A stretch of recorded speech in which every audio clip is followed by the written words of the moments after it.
All right, guys, welcome to Chapter 10, The Market Revolution. And this chapter we're going to go through pretty quickly because a lot of the things that happen in this chapter and a lot of topics discussed in this chapter we're actually going to come back to a little bit later in the year prior to the Civil War. But I think it's a good time to kind of take a look at the economic changes that are occurring in the United States from about 1800 to about 1840. This is a really big time period, and we're going to look at it from a couple of different strands over the next month or two. But this particular theme or this particular strand has to do with some of the economic changes that was taking place in the United States. So what is the market revolution? It's a huge topic, but basically what we're talking about is changes in transportation and infrastructure, the way that things were produced, and how and where Americans work. So a lot of these changes were really a result of changes in the world economy, but also related to some of the actions of Alexander Hamilton, Thomas Jefferson, and then also some of the physical geography of the United States. But so when we refer to the market revolution, we're really talking about changes in transportation, infrastructure, production of goods, and how and where Americans work. Your textbook will call this the Industrial Revolution, and although that's not an incorrect term, I just prefer the term the market revolution because I think what we're really talking about is how things are bought and sold. Although we are talking about the development of factories at a point here, we're not really talking about industry in the way that we really think about it in the late half of the 19th century. So just to kind of use a different term that you might not see in your textbook, some historians call it market revolution, some industrial. I go with market. So we want to think a bit about the transportation and infrastructure of the United States and the way that it existed in the early 1800s. And we just discussed the War of 1812, which we know wasn't really a victory for the United States, but it wasn't a loss either. But this particular war, the War of 1812, showed a real weakness in the United States, and that was a weakness in American transportation. We saw this when Americans tried to invade Canada, specifically this lower part here near present-day Detroit and Toronto. And that invasion was unsuccessful because there just was no good way to move people around in that area. Soldiers couldn't move supplies, and the British Army was able to defeat the United States because of that lack of supply line. On the other hand, another thing that was happening here is we know that Americans were starting to move into the Ohio River Valley, which is this area here, present-day Ohio, Kentucky, Indiana, and Illinois. And there was really no good way to move goods east to the East Coast where most people live. So if we had a farmer over here who was producing a cereal grain like wheat or barley or oats, they needed to sell it at market. And even if they were turning those goods into whiskey, which we talked about in an earlier chapter, there still really wasn't a fast way to get it over to where the market was over here, Philadelphia or New York or something along those lines. So, a farmer could put his stuff on the back of a wagon and go over the Appalachian Mountains, but that was A, dangerous, B, very expensive, and C, would take a very, very long time. We don't typically think of the Appalachian Mountains as a huge geographic barrier today, but at the time it was. And not to mention all the problems that Americans were having with Native Americans and the isolation. So, and by the time you got there, your grain might have rotted, or, your whiskey barrels may have broken. So it was just dangerous. The other way to move goods to the East Coast was to go down the Ohio River Valley, down the Mississippi, and through the Port of New Orleans, around Florida, and then up to the market. And we talked about that before, but that as well took a very long time. It was less expensive and less dangerous than putting your stuff on the back of a cart, but it still there was a time factor. For farmers here in Ohio, it took the same amount of time to get to Philadelphia via this route or over the Appalachian Mountains as it took someone to get to England at this time period. So, Americans were looking for a way to try to fix that particular problem and really tie all of its population together. So Henry Clay, who happened to be from Kentucky, we talked about him earlier as a war hawk, someone who was interested in invading Canada and war with Great Britain, looked at the situation and looked at it as an opportunity to use some federal dollars, some federal tax dollars to improve the infrastructure. And he proposed something called the American System, a government-funded canal and road system, which also included some improvements in education in the United States as well. He proposed a series of taxes and tariffs to pay for this, tariffs on imported goods. Now, not all of Henry Clay's American System was adopted. It included a national bank, a set of tariffs to pay for the road, and those things were not approved, actually, right after the War of 1812. It wouldn't be till a bit later that those things came back, when the government realized that, hey, we can't really build things without a road, or excuse me, without a bank. But what it did actually get federal dollars to put in place was a national road from Cumberland, Maryland, which is right here on the edge of the Appalachian Mountains, to the thriving metropolis of Vandalia, Illinois, which is about here on the Ohio River Valley.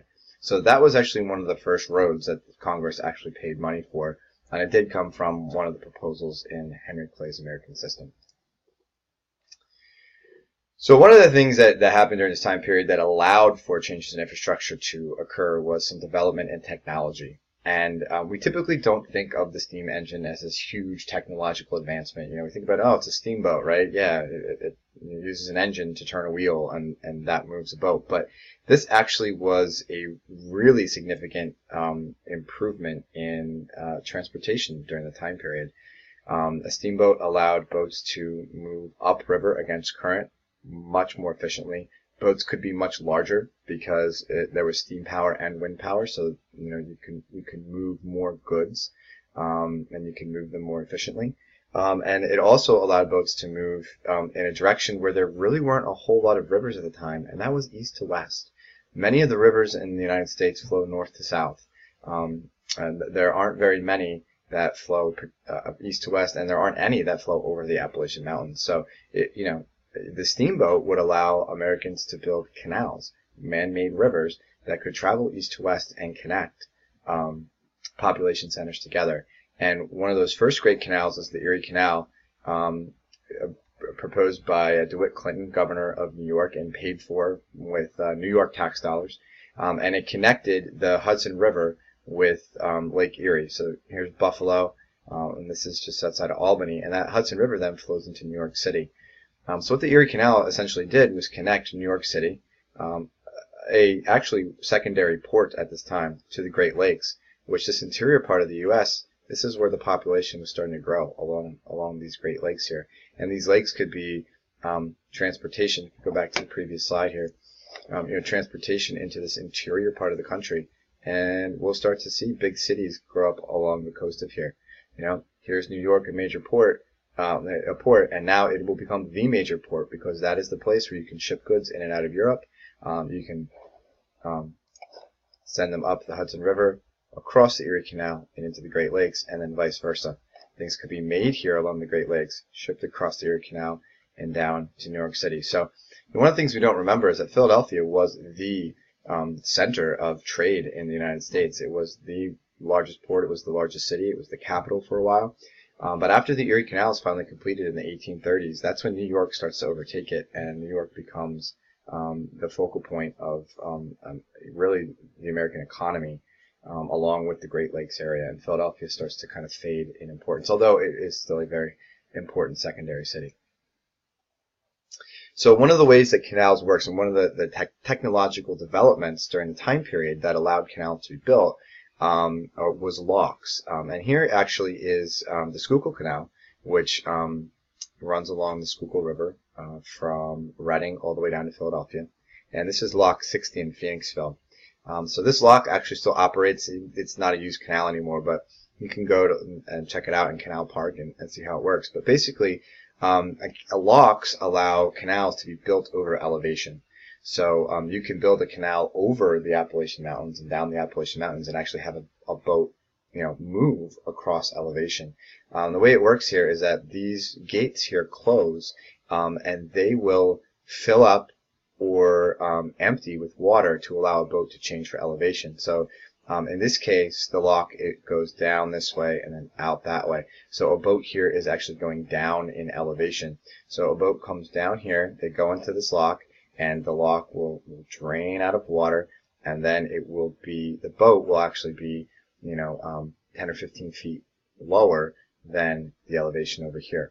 And so for the Erie Canal, what this meant is that they could literally go over the Appalachian Mountains. And in the Erie Canal, there's some really significant changes in elevation where boats have to go through a series of locks to go over the mountains. But this technology made it possible. So it's really kind of incredible to see. There's some great videos on YouTube of boats going through the Erie Canal and all the locks that were there. These were typically tolls. You had to pay tolls to use them and to pay for the development of them. But it was really creative engineering of the time period and worked very well and still continues to work today. So along with the development of the steam engine for boats came the development of steam engine for railroads. So the engine to move, the paddle was readapted and reworked to move a train engine. In the early 1820s, the United States started to build some of the first railroads in the world in the United States. So the first railroad was the Baltimore-Ohio Railroad. It connected Baltimore with Cincinnati, Ohio. By 1860, there were over 60,000 miles of rail, and it was the most popular mode of transportation, partly because rail could move more goods than even boats could. Canals were still really important, but rail was faster. And trains could carry tons and tons and tons of goods, where boats were limited by what they could use. Now, most of these railroads were in the Northeast, connecting, again, some of the more populated cities in the Northeast together, along with the new growing population of people in Ohio and Michigan and Indiana and Illinois. So, along with the development of transportation infrastructure also came the development of communication infrastructure. And we had the development of the telegraph in the mid-18 teens. The telegraph is essentially a prehistoric or the beginning version of text messaging. So the telegraph is essentially the very first cell phone in the world. And the way it works here is that a telegraph operator will use his finger to tap this, and there's a series of magnetic and electronic pulses that go through the telegraph and runs across a wire, and those pulses then are interpreted by someone on the other end of the line. So a telegraph operator uses Morse code, which is a specific language for the telegraph. And a series of dots and dashes tell the person on the other line what letters they're sending, and then a person on the other line will transcribe it, and then someone knows what the other person's saying. Later on, telegraph would be there'd be automatic telegraph. So in the 1860s and 70s, we had automatic telegraph machines. Not the 18 teens page now. But in the 1860s and 70s, we get automatic telegraph that would just transcribe it on its own. So you could send a message and someone didn't have to be sitting there, waiting for it to come across. But in the early days, there was a wire that connected these things and someone had to be sitting on the other side of it and actually transcribing it. So the thing that makes the telegraph amazing is that it used to take, days or weeks or months to understand what was going on in another part of the world. So with telegraph lines, it's instant communication, right? In a world that never had that before. So it allows businesses to communicate the price of goods that are far away. It allows government to understand events that are going on in other parts of the country or other parts of the world. And this really makes business much more efficient. We take for granted today instant communication and instant everything because that's just the way that we live. But, at this time period, instant communication was a pretty fantastic, revolutionizing thing. And telegraph lines were typically built along canal and railroad lines because canal and railroad lines went to major centers of population. So where you saw the railroad, you saw the telegraph, and they kind of went hand in hand. So all these types of things, all these types of building of infrastructure requires a lot of capital, and capital means money. We're talking about a serious investment. If you're going to build a canal, you're talking about lots of labor, you're talking about lots of manpower. You're just talking about a lot of things that have to happen. And businesses are very skeptical or very cautious about investing capital in something as risky as a canal or a railroad or telegraph. Like, what if nobody uses it? Or what if not enough people use it? They're going to have to charge high tolls for it, and maybe, the company that builds it goes bankrupt. So, it's not very often that you hear of privately built roads and privately built canals and privately built railroad systems, because they are expensive to do. So this is where government support comes in. Now, the federal government doesn't necessarily want to hire people to build this stuff either. So this is kind of where there's a cooperation between government and business. Federal and state governments helped build these types of things by providing the money for them. So typically through a process of issuing bonds, where the government would put out a bond and say, hey, people, you give us $10 now, and in 20 years, we'll give you $20 back. And we'll use your $10 now to build this railroad, and we believe that this railroad is going to generate so much money in our economy that it won't be a problem to pay $20 down the line. So federal and state governments issued these sorts of things and use that bond money to give really low interest loans to corporations to start building these types of things. The federal government also protected competition in a series of court cases. One of them that's really important, we'll take a look at a little bit later, is Gibbons versus Ogden, where the Supreme Court heard a case between two men operating ferry boats between New York and New Jersey. And the result of this case was it prevented states from granting monopolies to businesses, meaning a state can't tell a person or company that they are the only person or company able to do business in that state. And what that does is it opens up competition, and it's good for innovation, it's good for the consumer as well. Another thing that the government did was enforce patent laws. In the Constitution, there's a process where you can apply for a patent or copyright, and that protects your invention. And this is really important because protecting new inventions means that there's a strong incentive out there to go invent or improve things. If you invent something and people can just rip it off and steal it, like it happens a lot in China, the inventor isn't rewarded for that. And businesses can lose money in all that research and development that goes into it. So patent laws and copyright laws are really important. And in this time period, governments, both federal and state, protected those patents and enforced them and didn't allow people to, steal people's ideas.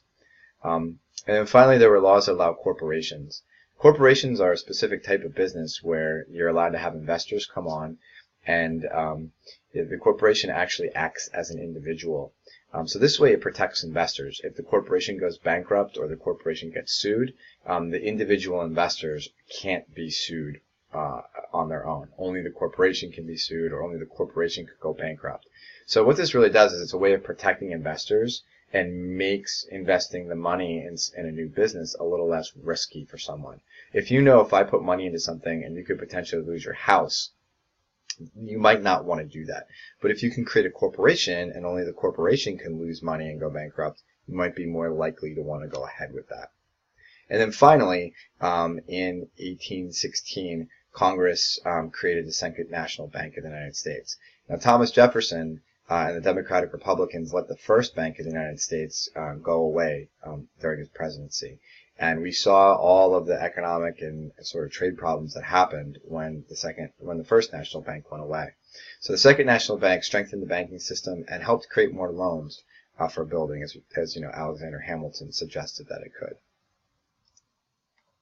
So let's take a moment here and just kind of stop and check and see what we understand and what we learned from the lecture. If you want to take a moment and pause and look at this question, and I'll move on to another one.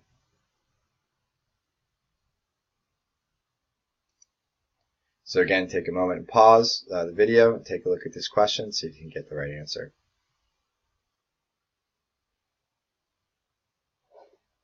So just going back to the first one, how did America experience in the War of 1812 help cause a market revolution?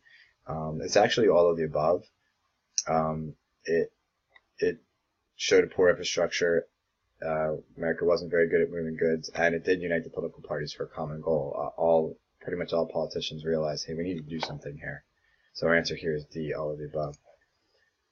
For federal and state government support the market revolution would be investing in canals and roads. So if you had B, that's your right answer. Okay, so we're going to kind of change gears here a little bit and to start talking about the production of goods and how things were produced and how that changed during this time period. So in the early 1800s, most Americans were operating in a system called the putting out or the cottage system. This sort of industry was the norm. So let's say that that this woman here was gonna make. She was a shirt maker. So there might be a company out there that wanted to make shirts, and this woman could buy yarn from them and spin the yarn and make the cloth and cut the shirt out. And she followed a pattern, but with an individual craftsperson, each individual shirt that she made would have been a little bit different than someone else. But this woman then, she would make her shirts. It said she had to make 50 in a month. She'd bring her shirts to the market. They might be bought by a wholesaler, and then those wholesalers would sell them to people. So, your shirts were a good quality because they're done by a good skilled craftsperson, but they were a little bit different in terms of their in terms of how they looked. So this system was slightly inefficient because you're talking about people working in their homes. You're talking about a whole bunch of different producers of one good. You have an inconsistency in the product. You have an inconsistency in the number that people are producing. So it worked, but it wasn't necessarily the most efficient way of making goods. So the changes in the way that these things happened came in the way of the factory system. The factory system was initially employed in England, where the Industrial Revolution and the Market Revolution began. And what the factory system does is brings all the stages of production together in a single place. So a raw material goes into the factory, and then that raw material goes out as a usable product. So if we talk about in terms of shirts, cotton, raw cotton comes in. That cotton is spun into thread. That thread is woven into cloth. That cloth is then cut in and sewn into shirts, and then the shirts go out to the market. The factory system emerged near natural waterways. This was originally the source of power, but then later on steam power and those new transportation systems allowed factories to be located anywhere. This particular factory here is in Lowell, Massachusetts. It's one of the original Lowell mills. And Lowell used a very common design for their factory, a very common structure for it, and where they didn't just bring all the stages, all the machines together, but they also brought the labor there. Here is the actual factory over here behind the trees, but over here, these are dormitories. And in the Lowell system, they actually focused on bringing young ladies in to their factories to work, and those young girls would stay in these dormitories. So they would live here, they'd work here, but the bonus for them was that they actually got an education along in the process. You may be thinking, why young girls, right? Why not young men? Why not anybody? Well, women in this time period had a very specific role, and that role was supposed to be the homemaker. Get married, have children, take care of the domestic responsibilities while the man went out and worked. Remember, most people at this time were either skilled craftspeople or they were farmers. So most men were already engaged in the economy in some way. So when Lowell in particular started their factory and they needed labor, they were having a hard time convincing men to give up farming or give up their skilled craft. So they say, well, what about, teenage girls between 14 and 18 that aren't married yet? Maybe they're the second or third or fourth oldest kid on the farm. They're not going to get any land. They haven't met a husband yet, so let's bring them to our factory and give them an opportunity to work, earn money, get educated, which is something a lot of girls, didn't know how to read at this time period. So it was kind of a win-win situation. So typically in the Lowell system, women would go there and work for anywhere from 2 to 4 years. And then they were kind of expected then to leave and go and try to find a husband when they were like 18 or 19 years old. But they had participated in the economy, maybe earned some money, and it made them a little more attractive to somebody who wanted to get married. If, you have a woman who has a little bit of money and also has a trained skill. So there were a lot of factory systems early on that followed the system, just like Lowell did. But as the factory system started to emerge and the economy started to change, we start to see men going into factories as well, and then the labor market really changes. So one of the key things about the factory system is the division of labor and the use of interchangeable parts. So the division of labor is what I described earlier. So in here you can see all the different machines that are doing different things. These are our spinning jennies where cotton is being spun into yarn. These are power looms where the yarn is then taken and spun, woven into cloth. And then over here you have your cast punches where the cloth is cut into specific patterns and then it's sewn together by people further down the line. So each worker is responsible for making a part of the final product or a part of the process in the final product. No worker makes the whole thing from the beginning to end. What's the benefit of this? Well, A, you get a more consistent product. B, you can make a lot more of these things a lot faster than a single person can. What's the downside of it? What you start to get is people who are not skilled. A skilled craftsperson knows how to do something beginning to end. They know the whole process. In this, you have someone who knows how to work a machine or, tend to a machine. So it's a different set of skills. In this sort of a system, the worker can be replaced pretty easily because you can teach someone how to do this sort of thing. Whereas a skilled craftsperson, it takes much longer for them to learn that skill. So the labor force in America starts to become a little less skilled when it comes to the production of goods. The other thing that these factories did was use interchangeable parts. And what that means is the machines themselves were mass produced.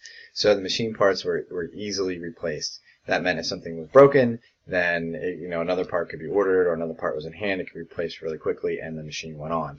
Again, versus the individual craftsperson, whereas if they got hurt, production stopped.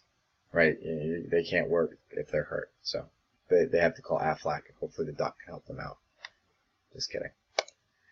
All right, so along with the development, so we have the development of infrastructure. So we've got canals and steamboats and railroads. We've got the development of factories, and again, these factories need labor. And so around factories and along canals and along railroads, we start to see cities. People move to these areas.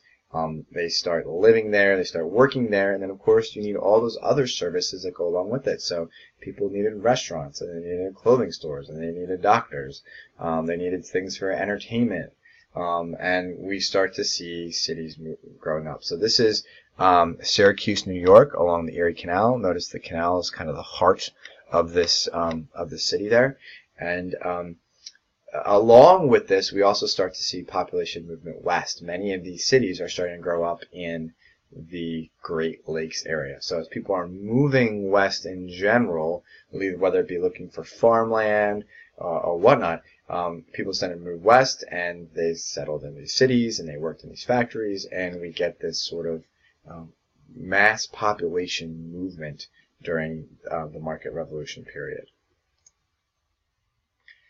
So we have some really serious changes to work during this time period as well. So under the old system, people worked in their homes. They either worked as farmers or they worked as skilled craftsmen, and work was typically seasonal and guided by the daylight. And pay was based on what you produced. So again, going back to the very Jeffersonian way of thinking, right? Either if you talk about in terms of farm, you plant thing grows, cut thing down, sell thing. Right? And you get to see that thing from beginning to end. You get to participate in the market. You take pride and value in the thing that you created. Same thing for a skilled craftsperson who's making a shirt or who's making bread or whatever it might be. You do the whole process. And Jefferson argued there's really serious pride in that. And that's true freedom, right? Working for yourself that way. This new system that was starting to emerge was a little bit different. In this system, we could see that work could be done year-round. Factories, once the steam engine was introduced, factories could run all year. It didn't have to rely on water power that may have been frozen in a cold New England winter. Work started to be guarded by hours, and wages started to be paid based on the hours you work rather than actually what you make. And the work's done in factories, not in the home. So people get into this idea of going to work. So what does this mean in terms of societal changes, right? Well, all these changes in the way people work and where they work and how they work means there's major cultural changes that start to happen in the United States. So first of all, women gain some opportunities in the workforce. Not like it's as if today where, it's not uncommon to see a two-person household working, a working mom and a working woman. But there's some opportunities there, more in a kind of a temporary age period, teenage years, to get in the workforce. But that opportunity is introduced, which it hadn't been before. The second thing, which we have on the list here, is probably something that we're very, very, very familiar with. And it's American life governed by the clock. I mean, just look around. Look at the clock right now, right? I mean, how many times a day do you look at this in this class? You've probably looked at the clock about, 45 or 50 times while you're listening to this video, right? You're wondering, when is this class over, right? We have bells that tell us when to show up, when to leave, when to go. Our life is literally governed by the clock. And as a society, we have that sort of affinity for time and understanding being on time. And, people say time is money. Well, where'd that come from? It came from this time period and this transformation in jobs. Ironically, one of the first mass-produced products besides clothes during this time period was clocks, so people could be there on time. For many, though, work became a little less meaningful. And this is something that Thomas Jefferson warned people about. And one of the reasons why he was against industry. He said the person that works in the shop, they're working for someone else for a wage, means that you don't get to have that sort of freedom that other people do. And you may start to look at the things you produce as meaningless. Like, what's the difference if I produce, 12 shirts versus 5 shirts? I still get paid for the same amount of time I'm here anyway, right? So, there's this sort of attitude that starts kind of emerging is my time is valuable, not my production being valuable. So that's a little bit of a cultural shift. Also, workers start to form trade unions to fight for better wages and conditions. So again, because they're working for someone else, because they have an employer, and really the only thing that's valuable is their labor and their time, workers start to kind of band together and say, hey, we're not going to work unless you meet these certain conditions. Or, we as a group feel that we want better wages because, if we hit certain production goals and things like that. And finally, we start to see one of our first mass waves of immigration to America. Europe in the 1830s and 40s had some really serious problems in terms of revolutions following the French Revolution, had some really serious problems with food shortages and famines. And the best example of that would be the Irish potato famine. The Irish food source of the potato got a blight. People were literally starving because they couldn't eat. And so millions of Irish started to leave Ireland, and a lot of them came to America because there were factory jobs. And so the Irish came, they settled in the Midwest. Germans were another large group as well. They started settling here, worked in factories, and we start to see this immigration period in the U.S. So let's stop and check again. Take a look at this question, pause the video, see if you can get the right answer.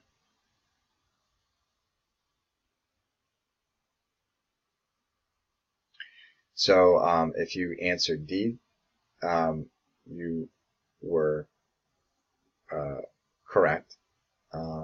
If you answered C, that is correct as well.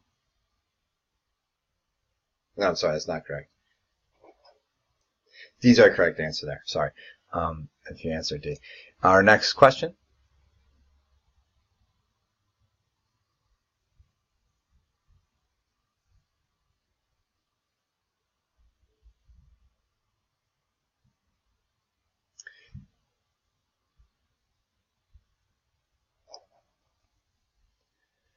So if you answered all the above, you're correct here as well.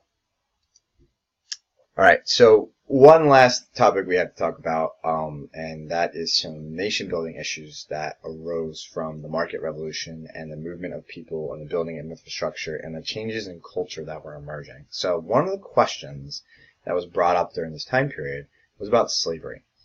Slavery had been an issue that kind of always been around. The founding fathers thought that they had kind of solved it with the Commerce Compromise and ending the slave trade. But the expansion of the United States through the Louisiana Purchase and some of the changes in the economy started to get people to question slavery again. So I'd like you to think about how each one of these particular people might think about slavery in Louisiana and whether or not it should be allowed. Think about a factory owner in New England, a German immigrant, a small independent farmer in Illinois, and a plantation owner in Georgia. And stop the video and just write a little response down or type a response about how you think each one of these people might feel about it.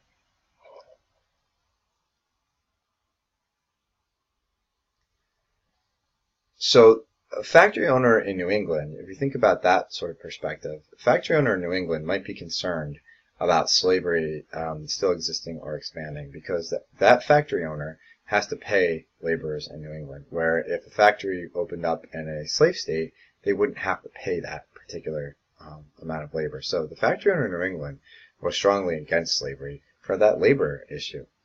A German immigrant would agree with the factory owner because the German immigrant was going to be the labor, right? And they have to compete with slave labor as well. So they were opposed to slavery in the sense where, they didn't want to see it expand into other states. But at the same time, they would agree with the plantation owner in Georgia. They would also agree. They were afraid of slaves being set free from the perspective that if slavery then ended, then they would compete with the German immigrant for labor in the labor market. So, the immigrant was kind of looking at it as well, we don't want it in our state, but we don't want it to end. So they were kind of looking at it from that perspective. The small independent farmer in Illinois was kind of the same way. They didn't want to see slavery expand into that area because how can they compete with slave farms in the South? They simply can't. But at the same time, if slavery ends and those slaves are set free, now the slaves are going to be competing as farmers against them. Finally, the plantation owner in Georgia, they wanted slavery, and they wanted to see the expansion of slavery, and they wanted to see it stuck around because they needed that labor. So we get a compromise on this issue in Congress. So congressmen are starting to hear this issue from all their constituents, right? And we see, Northeasterners, well, we don't want to see slavery expand, and we certainly don't want it here. You got Southerners who are like, yeah, we kind of want to see slavery expand, and we're okay with it, because that means more people voting to keep it around and our livelihood stay the same. So what we get is we get a compromise on the issue. The compromise arose, and this conversation was really started by Missouri. Missouri was going to be one of the first states to enter the United States out of the Missouri Compromise, and it was going to border one of the states from the Northwest Territory. Now, the Northwest Territory, slavery banned Congress in here. So Congress banned slavery in here. So when Ohio, Indiana, Illinois, Michigan, when they all became states, they were not allowed to have slavery in them, based on that law from 1787. So here comes Missouri. It's going to be in that sort of same latitude and longitude, and people started saying, well, what are we going to do with Missouri? Are they going to be a slave state? Or are they going to be a free state? And so here comes our old compromiser, and we'll talk about him a lot, old Henry Clay, or young Henry Clay right now, and from Kentucky, and John C. Calhoun from South Carolina, and then Daniel Webster from Massachusetts. They're going to be our next great American statesmen, that set of three. But anyway, they come up with this compromise where Missouri can be a slave state, but will also admit Maine as a free state. Now, why do that? Well, because that keeps the balance between free states and slave states in the Union the same. There will be 12 free states and 12 slave states. So there will not be an unbalance in the Senate. So that means any law that comes up about the expansion of slavery or anything related to slavery, the South will always be able to vote it down. Or anything about the expansion of slavery into free states, the North will be able to vote that down as well. And in addition to that, so we got Missouri and Maine admitted together. Okay, so now Maine's finally a state. We can call it a state now. Thank you. Along with that, then, all this territory above Missouri's southern border, which is the 3630 line of latitude, that will be a free territory. No slavery existing there. Where anywhere below it, slavery can exist. All right? So this is kind of where the slave issue really kind of becomes complicated, because now Congress has stepped in and said, we're drawing on a map where slavery can exist and where it can't. Now, the Missouri Compromise did a fine job of solving the problem until the nation expands again. So slavery as an issue doesn't really come up again until the 1840s and 1850s, when we see the United States expand into what is current, what was Mexico. So it did a good job solving that problem, and states in here were free states and states down here were slave states, and everybody was happy for the moment. But it's a psychological thing now, where Congress has gotten involved and said, here's the line: free, slave. And that for Americans is going to be a very divisive issue, and later on we'll talk about that in terms of abolitionism and that social movement. So just to summarize, what was the market revolution and what did we really need to know out of this chapter? So again, there were changes in transportation and infrastructure that changed access to markets. And what we mean by that is it connected people together. Transportation, communication systems allowed people to get connected together and access more people to sell stuff to. Government supported new industry. They did that through bonds and loans, and they really helped build infrastructure and factories emerge. Very Hamiltonian, right? Work shifted from the cottage system to the factory system. So we start getting people leaving their home to work and actually go somewhere to work, right? More Americans became dependent upon employers' wages and the clock. We get that sort of idea of what work is. Work is leaving your house, going somewhere, being there on time, being paid for your time, and working for someone else. And then finally, the debate about slavery reemerged, and we got that through the expansion of Americans westward as new states started to come in. Where will slavery exist? Where won't it exist in the United States? So that is a quick overview, or kind of the quick version of the market revolution and an explanation of it. It's everything in chapter 10. So we're going to take a look at some specific things in chapter 10, particularly some court cases that were important during this time period as well, in terms of that topic about government supporting new industry. All right, so that's the market revolution, chapter 10.